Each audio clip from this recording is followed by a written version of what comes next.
నమస్తే, welcome to our voice. నేను journalist Navatha. 2 రోజుల క్రితం BJP MP doctor Nishikant Dubey సుప్రీంకోర్టులో తీవ్ర ఆరోపణలు చేశారు. దీనికి సంబంధించి ఆనంద్ రంగనాథన్ చాలా క్లియర్ కట్గా ఎక్స్ వేదికగా ఒక పోస్ట్ చేశారు. ఇది దాదాపు 16 నిమిషాలు ఆయన మాట్లాడిన వీడియో ఉంటుంది. ఈ వీడియో ఖచ్చితంగా ఆర్ వాయిస్లో అప్లోడ్ చేస్తాం, మీరు చూడొచ్చు. ఆయన ఒక విషయాన్ని చాలా క్లియర్గా చెప్పారు. ఎవరైతే నిషికాంత్ దుబే మాట్లాడారో అవన్నీ చాలా నిజాలే. సుప్రీంకోర్టులో హిందువులకు సంబంధించి కొంత వివక్ష జరుగుతోంది అనే విషయాన్ని చాలా క్లియర్ కట్తో చెప్పడంతో పాటు 9 ప్రశ్నలను సంధించారు.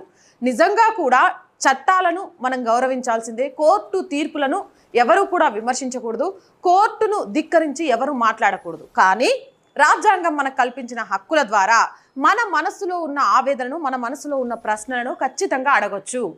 అందులో భాగంగానే 9 ప్రశ్నలను సంధించారు.